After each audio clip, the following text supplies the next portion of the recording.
'Cause you're one of the few guys I can ask this question to because you played with pretty much the range of funk artists.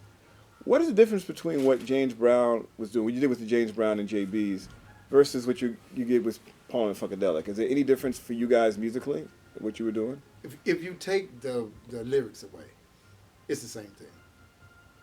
The only difference was, the form of dress, Yeah, this form of justice is pretty different. different, and the things they say, different, not different. But if you take that away and just listen to the music, it's the same thing. Because turn that funky meter on, it's funky. So what do you think? So you feel like what P Funk did was bring a different concept? Yes. See, George's concept was, I'm from outer space, or we are from outer space. And we come down to show these earthlings exactly how to be funky, how to party, and how to be funky. Plus, another part of his concept was, you sort of teach the young ones that, you're not gonna be young all your life. You're gonna, grow up, and this is what you're gonna hear when you get outside the house. So you might as well hear it from me. These locker room lyrics that I sometimes that I call, which is like night and day, from a James Brown, so to speak. But I like you said, I worked with George, so did Fred Wesley, and we enjoyed the time that we spent with him.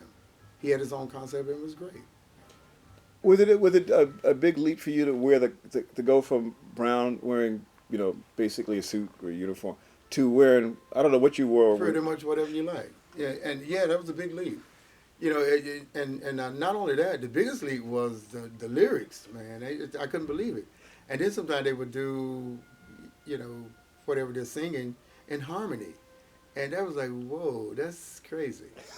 That's really crazy. What Atomic Dog, you know.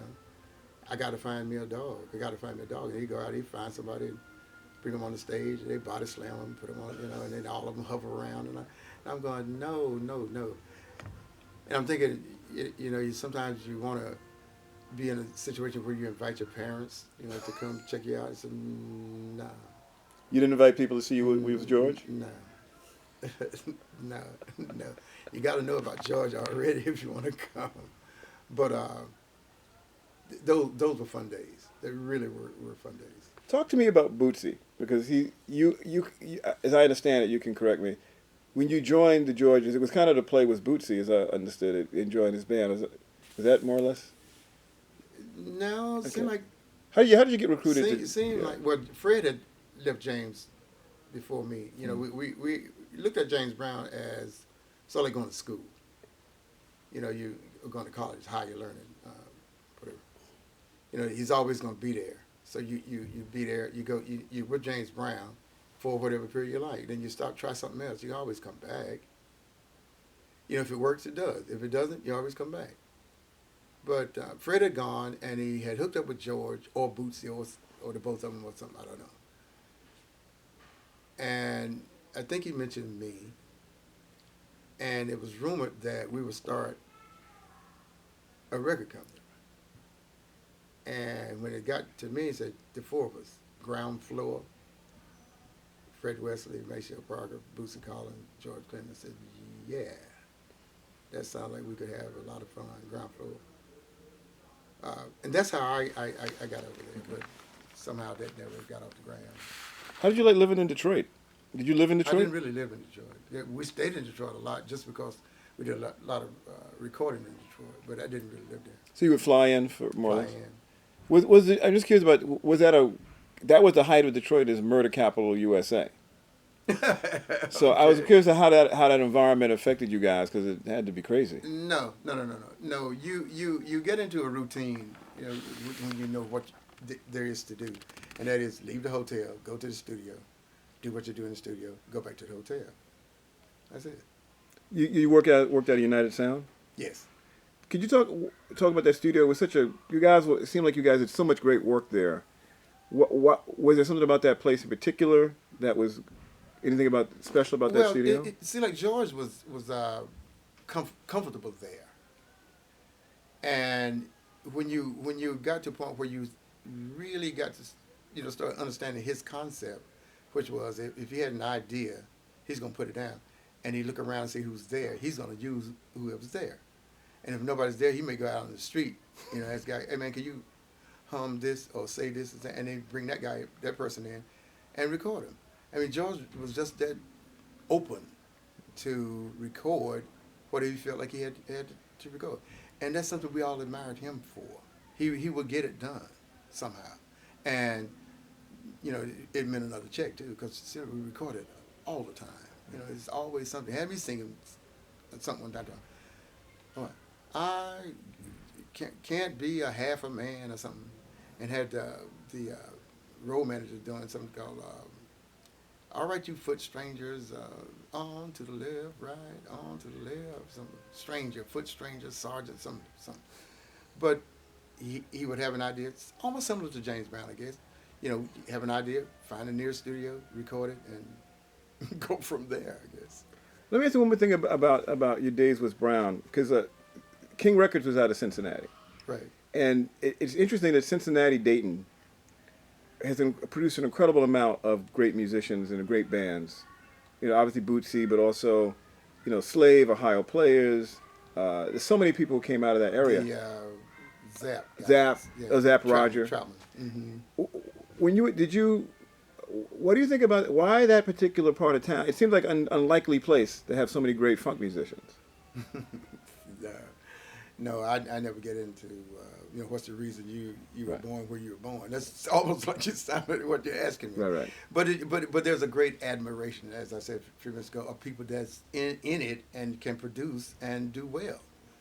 And you just admire those people, and it's almost like a fraternity, sorority combined kind of thing. If you're on the stage or producing or in the studio or whatever, and you do it and you get it done, your thing, and it's like, hey, and you slap five and keep going. But where you're from I don't think matters that much. I guess, do you think that because King was in Cincinnati, it attracted bands? Perhaps, perhaps, and you saw a great big KING on James Brown, the little little 45. Yeah. And that's the first thing you see when you buy a record is King, and then again, so I got to say because I do remember the days when we would go there. He would have an idea, and we're near King's, or we got to make a stop at King's Records to record whatever. I think Boosie and all his brothers just lived somewhere near there because he, probably wasn't that many buses coming through and keeping all that noise. Oh, that's got to be the bus. That got to be James Brown Band. Boom. And you see those guys, riding little bicycles and trying to say, hey, I play the drums, and I play this kind of getaway, this kind of thing. But, So you left Brown at a P Funk around 80 or something. Is that when you? let me get it right now. Let me do the whole thing. Got with along with my brother. Right. And my brother Melvin played drums. 64, and we did a year. I got drafted. He volunteered. He stayed in military service 3 years. I only stayed 2 years. So I got back in 67 and stayed from 67 to 70. But between 67 and 70, we did Cold Sweat. Right. Which is one of the, we'd already done, Papa's Got a Brand New Bag. First time we recorded was I Feel Good, I think. And damn, man, you're on all those incredible records. Yeah. Got your highest sneakers on. More than all right. Out of Sight is the name of that. Right. What do you do though? I gotta ask you, these records are so incredibly impactful on people. Did you understand at the time they came out that these were gonna endure?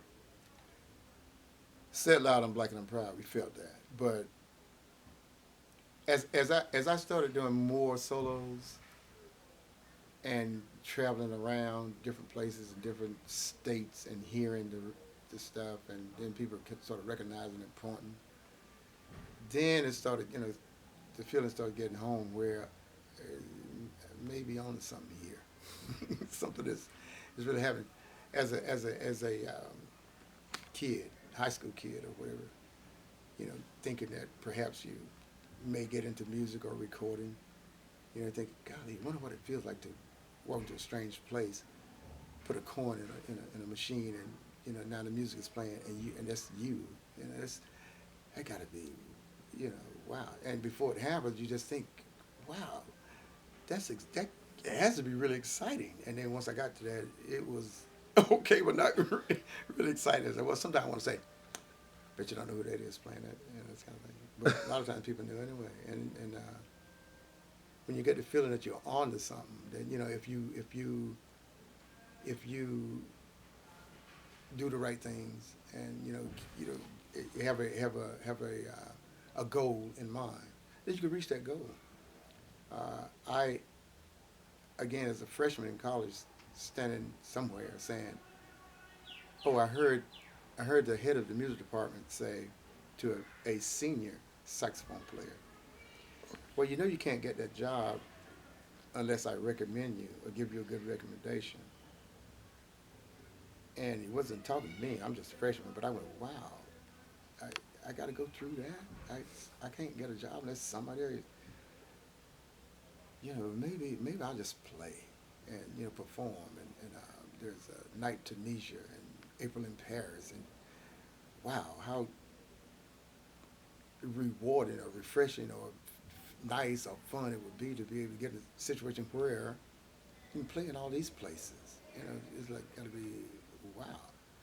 And now that I've done that, and all around the world, and it's like fulfillment. It's like a job well done. I want to ask you about one more guy you played with in this kind of lineage of, because you again played with everybody.